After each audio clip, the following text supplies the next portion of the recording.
السلام علیکم ورحمۃ اللہ وبرکاتہ۔ امید ہے کہ آپ تمام سامعین و ناظرین خیریت سے ہوں گے۔ پچھلے چند دنوں سے سوشل میڈیا پہ ایک ڈیبیٹ بہت زیادہ گردش کر رہی ہے مفتی شمائل ندوی اور جناب جاوید اختر صاحب کے درمیان جو بحث و مباحثہ ہوا تھا، جو عنوان تھا ان کا ڈز گاڈ ایگزسٹ۔ بہت زیادہ وائرل ہو رہی ہیں وہ ویڈیوز سوشل میڈیا پہ، تو اسی کے متعلق چند باتیں آپ تمام سامعین کے سامنے رکھنی تھی۔ دراصل میرا امتحان چل رہا تھا، جس وجہ سے میں آپ کے سامنے حاضر نہیں ہو پایا تھا، اس کے لیے معذرت۔ آج میری چھٹی ہے تو میں نے سوچا کہ چند باتیں جو میرے ذہن میں چل رہی تھی میں نے اسے آپ کے سامنے رکھنے کا خیال رکھا ہے۔ سب سے پہلے تو میں مفتی شمائل ندوی صاحب کو بہت بہت مبارکباد پیش کرتا ہوں دل سے۔ ہم دعا کر رہے تھے کہ اللہ تبارک و تعالیٰ انہیں فتح یابی عطا فرمائے، انہیں کامیابی دے، کیونکہ یہ صرف ان کی کامیابی نہیں تھی بلکہ پورے عالم اسلام کے مسلمانوں کی، بلکہ اسلام کی کامیابی تھی، اور اللہ رب العزت نے انہیں کامیاب کیا۔ چند باتیں مجھے اس ڈیبیٹ کے حوالے سے کہنی ہے، مفتی شمائل ندوی صاحب کے حوالے سے اور جاوید اختر صاحب کے بھی حوالے سے۔ دیکھیں، ڈیبیٹ بہت بہتر طریقے سے ہوا اور جتنی امید تھی اس سے بھی بہتر طریقے سے ہوا۔ میں پرسنلی بتا رہا ہوں، مجھے تو یہ امید نہیں تھی کہ ڈیبیٹ ہوگی، کیونکہ ہم دیکھ رہے ہیں کہ پچھلے 11-12 سال سے اس طرح سے ملک کے اندر ماحول بنا ہوا ہے، تو ہم اس طرح کی ڈیبیٹس کے تو ایکسپیکٹیشن نہیں کر سکتے تھے، اور مجھے 90% ایسا لگ رہا تھا کہ گورنمنٹ یا جاوید اختر صاحب خود یا کسی بھی طرح سے کوئی بھی ایشو کو سامنے رکھ کر کے اسے کینسل کروا دے گی، لیکن اللہ کے فضل سے یہ ڈیبیٹ ہوئی اور بہت کامیاب رہی۔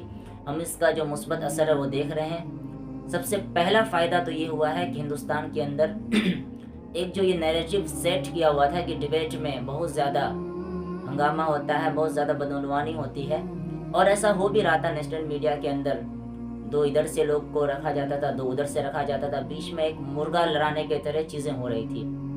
تو انڈین نیشنل میڈیا کو بھی ایک مثبت پیغام پہنچا ہے اور عوام کو بھی پیغام پہنچا ہے کہ ہم ایک اکیڈمک ماحول میں ڈائلاگز کر سکتے ہیں، بہت ہی سہل انداز میں اور بہت بہترین انداز میں کر سکتے ہیں ہم بات چیت، اور کوئی ایشو نہیں ہے، اور لوگ بھی سننے کو تیار ہیں اس طرح کی چیزوں کو، اور بہت بڑے بڑے ایشو پہ بھی بات ہو سکتی ہے۔ یہ تو ایک نیریٹو کلیئر ہوا۔ دوسرا فائدہ یہ ہوا کہ اس ڈیبیٹ کے بعد بہت زیادہ تیزی کے ساتھ لوگ اسلام کی طرف مرغوب ہونے لگے ہیں، اسلام کو قبول کرنے لگے ہیں۔ آپ ان ڈیبیٹس کے کمنٹ باکس میں دیکھیں کہ لوگ سر عام کھل کر کے اسلام کی تعریف کر رہے ہیں اور اسلام پہ آنے کا اعلان کھل کے کر رہے ہیں۔ آپ نے کمنٹس دیکھی بھی ہوں گی، آپ نے پڑھا بھی ہوگا۔ اب آ جاتے ہیں اس کے کچھ منفی باتوں کے طرف کہ اس ڈیبیٹ کے بعد کیا کیا منفی چیزیں ہونے لگی ہیں۔ سب سے پہلے تو میں آڈینس سے یہ کہنا چاہوں گا کہ ڈیبیٹ ہو گئی ہے۔ جاوید اختر صاحب بھی ایک بہت ہی ویل ایجوکیٹڈ پرسن ہے اور بہت ہی ہمبل پرسن ہے، ان کے اندر انسانیت کا درد ہے، اسے آپ کو ماننا پڑے گا، اور ایک بہت ہی نرم دل انسان ہے۔ میں ان کی تعریف اس لیے نہیں کر رہا ہوں کہ آپ مجھے یہ سمجھے کہ میں ان کا طرفدار ہوں، بس ایک انسانیت کے ناطے بحیثیت انسان وہ ایک بھلے انسان ہے۔ یہ بات مفتی شمائل ندوی صاحب نے بھی پوڈ کاسٹ میں کہی تھی، مفتی یاسین ندیم الواجدی صاحب کے ساتھ جو ان کا پوڈ کاسٹ ہوا تھا، اس میں انہوں نے یہ بات کہی تھی کہ پرسنلی جاوید اختر صاحب ایک بہت ہی اچھے انسان ہے اور صحیح معنی میں ہے، اور آپ نے اس کا مظاہرہ ڈیبیٹ کے دوران بھی کیا ہوگا کہ وہ وقت وغیرہ کا بھی خیال رکھ رہے تھے، اور آپ نے پہلے بھی اس کا مظاہرہ کیا ہوگا کہ وہ وقتاً فوقتاً ظلم کے خلاف بات کرتے رہتے ہیں، مسلمانوں پہ ہو رہے موب لنچنگ کے خلاف بات کرتے رہتے ہیں، حکومت سے بھی بالکل ٹکراتے رہتے ہیں، وہ کسی سے نہیں ڈرتے ہیں، بے باک انداز میں وہ بات کرتے ہیں، اپنے شاعری کے ذریعے سے، اپنے خطابت کے ذریعے سے وہ بات کرتے رہتے ہیں۔ ہاں، یہ الگ بات ہے کہ انہیں خدا پہ بھروسہ نہیں ہے، انہیں خدا پہ یقین نہیں، یہ ایک الگ موضوع ہے، ورنہ اس سے ہٹ کے وہ آدمی اچھے ہیں۔ ہمیں ان کے لیے دعا کرنی چاہیے کہ اللہ رب العزت انہیں ہدایت دے اور اسلام کی دولت سے انہیں نوازے۔ دیکھیں، اسلام کے اندر ایک لچک رکھی گئی ہے کہ اگر آپ کو نارمل ہو کر کے رہنا، کسی بھی سچویشن میں ہو، آپ صلی اللہ علیہ وسلم کی زندگی ہمارے لیے رول ماڈل ہے، آئیڈیل اور نمونہ ہے کہ آپ صلی اللہ علیہ وسلم کسی سے بھی نفرت نہیں کیا کرتے تھے، کوئی بھی گناہ اگر کسی انسان کے اندر ہے تو وہ ایک مرض کی طرح ہے، اور ہمیں مرض سے نفرت کرنے کا حکم ہے، نہ کہ مریض سے۔ جاوید اختر صاحب کے اندر الحاد ہے، وہ ان کا ایک مرض ہے۔ جاوید اختر صاحب ایک مریض ہیں، دلی مریض ہیں، تو ہمیں ان کے لیے دعا کرنی چاہیے۔ اگر ان سے بیر رکھنے لگیں گے اور ان کا مذاق اڑانے لگیں گے تو پھر اس طرح کے لوگ ہم سے دور ہوتے چلے جائیں گے۔ تو ہم ان کے لیے دعا کریں، اور سوشل میڈیا میں جو ان کے خلاف بہت زیادہ جو تبصرے ہو رہے ہیں، ان کے نام پہ میمز بنائی جا رہی ہیں، اس طرح کے کاموں کو کرنے سے ہم گریز کریں۔ اب دوسری بات میں یہ کہنا چاہوں گا کہ یہ جو ڈیبیٹ ہوا، اس میں دو طرح کے لوگ بہت زیادہ جو ہے کہ پریشان ہوئے ہیں۔ ایک تو اس میں ہمارے غیر مسلم بھائی ہیں، پتہ نہیں کیا عجیب سی بات چل رہی ہے ان کے ذہن میں، جبکہ مفتی شمائل ندوی صاحب جو ڈیبیٹ کر رہے تھے وہ اسلام کو پریزنٹ نہیں کر رہے تھے۔ ایکچولی انہیں ایک ریپرزینٹیٹر بنایا گیا تھا تمام مذاہب کے طرف سے۔ اصل میں وہ تمام مذاہب کو پریزنٹ کر رہے تھے، کیونکہ دنیا کے تمام مذاہب اللہ تعالیٰ کے وجود کے قائل ہیں، چاہے وہ اسے گاڈ کہیں، چاہے وہ اسے ایشور کہیں، بھگوان کہیں، اللہ کہیں، جو بھی کہیں، لیکن وہ اپنے خدا کے قائل ہیں۔ اور ان کا جو ڈیبیٹ تھا وہ اسی پہ تھا، ڈز گاڈ ایگزسٹ، کہ خدا ایگزسٹ کرتا ہے یا نہیں۔ اور جو دوسرے طرف تھے وہ ناستک تھے، جو ایتھسٹ تھے، جنہیں ہم ملحد کہتے ہیں، وہ خدا کے وجود کے ہی منکر تھے۔ تو ہمارے بہت سارے غیر مسلم ایسے ہیں کہ جو جاوید اختر کو سپورٹ کر رہے ہیں، انہیں یہ معلوم ہی نہیں ہے کہ جاوید اختر ان کے خداؤں کا بھی منکر ہے۔ وہ صرف مسلمانوں کے خدا کا نعوذ باللہ منکر نہیں ہے، وہ خدا کا ہی منکر ہے۔ سمجھ میں آ رہی ہے بات؟ تو بس انہوں نے یہ دیکھا کہ بھائی سامنے والا ایک داڑھی ٹوپی والا ہے تو بس ان کا وروଧ کرنا ہے۔ چلو ان کا تو پھر بھی سمجھ میں آتا ہے، لیکن ایک بہت بڑا طبقہ ہمارے مسلمانوں کے اندر بھی تھا جو جاوید اختر کے ساتھ جو ڈیبیٹ ہوئی تھی اس میں مفتی شمائل ندوی صاحب کا وروଧ اس لیے کر رہے تھے کیونکہ وہ ایک مکتب فکر سے آتے ہیں، ایک دیوبندی مکتب فکر سے ان کا تعلق ہے، جبکہ ان نادانوں کو یہ معلوم ہونی چاہیے کہ یہ جو ڈیبیٹ تھی وہ بریلوی اور دیوبندیوں کے بیچ میں نہیں تھی، یہ اسلام اور غیر اسلام کے بیچ میں بھی نہیں تھی، یہ خدا کے وجود اور خدا کے منکر کے بیچ میں یہ ڈیبیٹ تھی۔ تو بجائے اس کے کہ وہ اس کو اپریشیٹ کرتے وہ اس کے خلاف ہو گئے۔ حالانکہ ایسی بات نہیں ہے کہ سارے لوگ خلاف تھے، بہت سارے ان میں سے اپریشیٹ بھی کیا ہے، اس کو ہم بہت ہی دل سے ان کا شکریہ ادا کرتے ہیں کہ اللہ تعالیٰ نے ان کے دل میں ایسی باتیں ڈالی اور مثبت خیال ان کے دل میں پیدا ہو رہا ہے۔ لیکن آج صبح میں ایک ویڈیو دیکھ رہا تھا، ایک بڑا چینل ہے یوٹیوب کے اندر قادری ایجنسی نام سے، وہ یہ بات کہہ رہے تھے کہ جو ڈیبیٹ ہوا ہے مفتی شمائل ندوی کو ڈیبیٹ کرنا ہی نہیں آتا ہے۔ سبحان اللہ، یہ بات وہ کہہ رہے ہیں جنہوں نے اپنی زندگی میں کبھی کسی سے ڈیبیٹ ہی نہیں کیا ہے اس طرح سے، اکیڈمک انداز میں، اس طرح سے۔ اب میں کیا کہوں انہیں؟ مسئلہ یہ ہے نا کہ انہیں کبھی اس طرح کے چیزوں سے پالا ہی نہیں پڑا ہے، وہ ہمیشہ مائکوں میں چیختے چلاتے رہتے ہیں، اس کو برا بھلا کہنا، اس کی برائی کرنا، ایسی بدتمیزی کرنا، بس وہی ساری چیزیں ان میں ہوتی رہتی ہے۔ تو ان کو لگا کہ بھائی یہاں پہ بھی اس طرح سے ہونا تھا، حالانکہ ڈیبیٹ کا جو پورا شیڈیول پہلے ہی تیار ہو چکا تھا کہ اس طرح سے ڈیبیٹ ہوگی اور قرآن و حدیث سے کوئی بات نہیں ہوگی، بات صرف عقلی دلیل سے ہوگی، لاجک پہ بات ہوگی، آرگومنٹس پہ بات ہوگی، نہ ہی سائنس سے کوئی دلیل وہ دے سکتے ہیں اور نہ ہی کوئی ریلیجس جو ہے کہ اسکرپچر سے کوئی دلیل دے سکتے ہیں۔ اور بہت بہتر طریقے سے ڈیبیٹ ہوا ہے، اور اس کا جو جیتا جاگتا ثبوت ہے وہ آڈینس خود تھی کہ وہ کس طرح سے مفتی صاحب کے آرگومنٹس پہ تالیاں بجا رہے تھے۔ اور اس سے بھی بڑی بات کہ جب اسلام قبول کرنے لگے لوگ تو یہ ساری باتیں ظاہر ہو جاتی ہے، واضح ہو جاتی ہے، یہ ڈیبیٹ بہت کامیاب رہا۔ اب آخری بات میں کہہ کر کے اپنی بات کو مکمل کروں گا کہ آج متحد ہونے کا وقت ہے۔ آج ہم اگر ایسی فرقوں میں پڑے رہیں گے، لڑتے رہیں گے، تو ہمیں پھر بہت زیادہ جو ہے کہ اس کا خمیازہ بھگتنا پڑے گا۔ میں ان لوگوں سے بھی اپیل کرتا ہوں کہ آپ جو ہمارے بارے میں سوچ رہے ہیں کہ ان کا عقیدہ یہ ہے، ان کا عقیدہ وہ ہے، یہ ہے، آپ کبھی آمنے سامنے بیٹھ کے بات تو کریں۔ آپ کہتے ہیں کہ ان کا عقیدہ ہے، نعوذ باللہ خدا جھوٹ بولتا ہے، کس دیوبندیوں کا یہ عقیدہ ہے، کس کا ہے؟ آپ کسی ایک کو تو سامنے میں لے کے آپ کسی کو نہیں لا سکتے۔ آپ کہتے ہیں کہ معاذ اللہ، یہ کہتے ہیں کہ ان کا علم نبی کے علم کے برابر ہے، کوئی نہیں کہتا یہ بات، کوئی دیوبندی بات کہتا ہی نہیں ہے۔ آپ ان کتابوں کو لے کے آ رہے ہیں جن کتابوں کے جو اصل ہے وہ آپ دکھاتے ہی نہیں ہیں، بلکہ آپ اپنی کتاب میں سے ایک دو لائن لیتے ہیں اور ریفرنس کی طرح چپکا دیتے ہیں، جس طرح سے گودی میڈیا کرتی ہے کہ کوئی ایک بات کو لیتی ہے اور لے کر کے اپنے پورے اس میں ہائی لائٹ کر دیتی ہے۔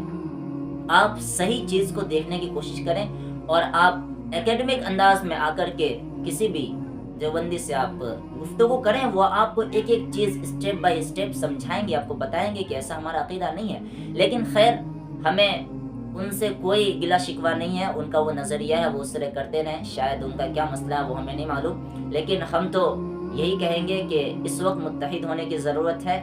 اور ضروری یہ بات اس لیے ہے کیونکہ چاروں طرف سے کفر ہمارے طرف نشانہ سادے ہوئے ہے۔ وہ یہ نہیں دیکھتا ہے کہ یہ دیوبندی ہے، یہ بریلوی ہے، یہ شیعہ ہے، یہ سنی ہے، یہ حنفی، مالکی، شافعی، حنبلی کیا ہے، وہ بس مسلمان دیکھتا ہے، اسی کو دیکھ کر کے وہ ٹارگیٹ کرتا ہے۔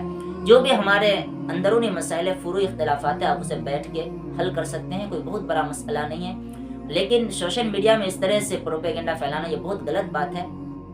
آپ کے خلاف بھی ایک غلط طرح کا نیریٹو سیٹ ہو رہا ہے کہ مسلمان ہو کر کے دوسرے مسلمانوں کو مسلمان نہیں سمجھ رہے ہیں، یہ کس طرح کے مسلمان ہیں۔ ایسی بہت ساری چیزیں ہیں جو کہ ہمیں نہیں کرنی چاہیے۔ آپ کو پڑوسی ملک پاکستان سے دیکھ کر کے سیکھنا چاہیے کہ وہاں پہ مفتی تقی عثمانی صاحب، مفتی منیب الرحمان صاحب ایک ساتھ بیٹھ کر کے بڑے بڑے ایشوز پہ بات کرتے ہیں، حالانکہ ایک دیوبندی مکتب فکر کو پریزنٹ کر رہے ہوتے ہیں اور دوسرے بریلوی مکتب فکر کو پریزنٹ کر رہے ہوتے ہیں، لیکن دونوں ایک ساتھ بیٹھ کر کے بڑے بڑے ایشوز پہ بات کر رہے ہوتے ہیں۔ تو ہمارے ملک میں کیوں نہیں ہو سکتا؟ یہ چیزیں ہمارے یہاں بھی ہو سکتی ہے۔ جو بھی کمی بیشی ہے سب کے اندر تھوڑی بہت ہوتی ہے، لیکن اس کا یہ مطلب نہیں ہے کہ آپ سامنے والے کو بالکل کافر ڈکلیئر کر دیں۔ ایسی بچکانہ باتیں ہوئے کہ آپ اسے سن نہیں سکتے ہیں۔ کچھ لوگ ایسا کہہ رہے تھے کہ کیا ہوا، ایک طرف خدا کا منکر ہے اور دوسرے طرف بھی تو کافر ہے، دونوں ہی کافر ہے، نعوذ باللہ، اس طرح جو کہ دل کو بہت زیادہ تکلیف دیتی ہے۔ میں تو بہت کچھ بولنے والا تھا، لیکن میں بھی اپنے جذبات کو کنٹرول میں رکھ رہا ہوں، کیونکہ یہ وقت جذبات میں آ کر کے فیصلے لینے کا نہیں ہے، بلکہ ہوش مندی کے ساتھ، عقل مندی کے ساتھ کام کرنے کی بات ہے۔ اب بس ایک آخری بات کہہ کے میں اپنے ان تمام باتوں کو مکمل کر دوں گا کہ ڈیبیٹ کے اندر دو تین باتیں اس طرح کی آئی جس سے لوگ بہت زیادہ پریشان ہوئے۔ ایک تو مفتی صاحب اکثر یہ کنٹینجنسی کا لفظ استعمال کر رہے تھے، آرگیومنٹ آف کنٹینجنسی۔ یہ چیز ہوتی کیا ہے اصل میں؟ ہمیں یہ بات سمجھنی چاہیے کہ ہر وہ چیز جو خود بخود وجود میں نہیں آئی ہے بلکہ اس کو پیدا کیا گیا ہے، یعنی کہ اسے بنایا گیا ہے۔ مثال کے طور پہ یہ قلم ہے، یہ قلم اپنے آپ نہیں آئی بلکہ اس کو بنایا گیا ہے، اور یہ نہیں بھی ہو سکتا تھا، یہ ہو بھی سکتا ہے۔ اسے بنایا گیا تو یہ ہے، اور اسے اگر نہیں بنایا جاتا تو یہ نہیں ہوتا۔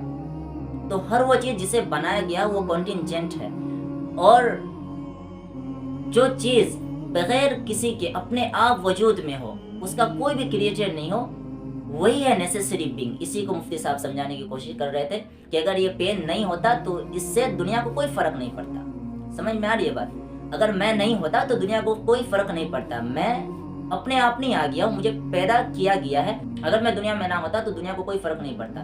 اور اسی طرح سے اگر آپ کہیں گے کہ ساری چیزیں اپنے آپ ہوگی، ساری چیزیں اپنے آپ ہوگی، تو یہ عقل کے مترادف بات ہے کہ ایک چھوٹی سی سوئی جو ہے وہ بھی خود بخود تخلیق نہیں ہو سکتی ہے۔ تو یہ پوری کائنات اپنے آپ ویل ڈیزائنڈ ہو کر کے کیسے کام کر رہی ہے؟ آپ کہہ رہے ہیں کہ بھائی یہ ساری چیزیں نیچرل ہے، ہم مانتے ہیں سب کچھ نیچرل ہے، لیکن اس کا کوئی تو کریٹر ہے، کوئی تو ہے جو ان ساری چیزوں کو بنا رہا ہے۔ آپ کوئی بھی چیز کو اس طرح لاجیکلی فٹ نہیں کر سکتے ہیں کہ یہ چیز اپنے آپ ہوگی۔ کوئی بھی چیز اپنے آپ وجود میں نہیں آتی، اس کے پیچھے بیہائنڈ دا ریزن کچھ نہ کچھ لاجک ہوتا ہے، اور یہی لاجک جو ہے کہ اس بات کو پروف کرتی ہے کہ خدا ہے جس نے ان ساری چیزوں کو اپنے آپ بنایا ہے۔ ہم امید کرتے ہیں کہ آپ کو ہماری یہ باتیں سمجھ میں آئی ہوگی اور پسند بھی آئی ہوگی۔ اب اللہ رب العزت سے دعا ہے کہ اللہ رب العزت ہمیں صحیح معنی میں ایمان کو سمجھنے کی توفیق دے، اور ہمیں حقیقی طور پہ ایمان کی لذت جو ہے کہ وہ محسوس ہو، ہمارے اندر ایمان تازہ ہو۔ واقعی میں کہوں تو اس ڈیبیٹ کو دیکھ کر کے ہمارا ایمان بہت تازہ ہوا۔ حالانکہ اس ڈیبیٹ میں جاوید اختر صاحب نے بہت ادھر ادھر کی باتیں کی جو کہ بالکل اس کے ٹریک کے ہی خلاف تھی۔ بہت سارے لوگوں کو اس وجہ سے بھی تشویش تھی کہ بات ڈز گاڈ ایگزسٹ پہ ہو رہی تھی اور وہ ادھر ادھر جا رہے تھے۔ تو اس میں مفتی شمائل ندوی صاحب کی غلطی نہیں ہے، وہ تو چاہ رہے تھے کہ بات اس پہ ہو، لیکن وہ اب زبردستی دوسرے تیسرے طرف جا رہے ہیں۔ تو وہ بھی ایک جو ہے کہ ویل ایجوکیٹڈ پرسن تھے جاوید اختر صاحب بھی، تو ان کو بالکل ڈینائی کرنا بھی ٹھیک نہیں ہوتا، بہت سارے لوگ دیکھ بھی رہے تھے۔ تو خیر انہوں نے ان پہ بات کی، لیکن میں آپ کو ریکمنڈیشن کروں گا کہ اگر آپ کو ایکچولی میں ڈز گاڈ ایگزسٹ پہ اگر ڈیبیٹ دیکھنی ہے تو مفتی یاسین ندیم الواجدی صاحب کی ایک ڈبیٹ ہے جو 2 سال پہلے ایک بہت ہی خطرناک قسم کے ملحد، بالکل پکا اور بہت ہی نالجبل ملحد کے ساتھ ہوا تھا، اویس اقبال نام سے. ان کے ساتھ ان کا بہت ہی زبردست اور خاندانی قسم کا ڈبیٹ ہوا ہے. آپ اس ڈبیٹ کو دیکھیں. اس میں انہوں نے اتنی زبردست طریقے سے جو ہے کہ ان کے آرگومنٹس کو فیل کیا ہے، اور اتنے زبردست طریقے سے ان کے ایک ایک آرگومنٹس کو جواب دیا ہے، کاؤنٹر کیا ہے، کہ آپ بالکل حیران رہ جائیں گے کہ اتنی زیادہ نالج کس طرح سے ہو سکتی ہے کسی کے پاس. اللہ رب العزت نے ہمارے علماء کو بہت کچھ دیا ہے. ہمیں ضرورت ہے کہ ہم ان سے استفادہ حاصل کریں، ہم ان سے سیکھیں، ان کی صحبت میں بیٹھیں اور دلوں سے خلیش اور نفرت نکالیں، آپس میں اتحاد اور اتفاق کی مثال قائم کریں. یہی ہمارے جو ہے کہ دین اور دنیا میں کامیابی کا ذریعہ بنے گا، کامیابی کی ضامن بنے گی. اللہ رب العزت ہمیں ان باتوں پہ عمل کرنے کی توفیق دے. اگر آپ کو یہ ویڈیو میری پسند آئی ہو تو آپ اپنے دوست و احباب میں اسے شیئر کریں اور ہمارے یوٹیوب کو سبسکرائب کر لیں. اگر آپ ہمیں فیس بک میں دیکھ رہے ہیں تو آپ ہمیں فالو کر لیں. السلام علیکم ورحمۃ اللہ وبرکاتہ.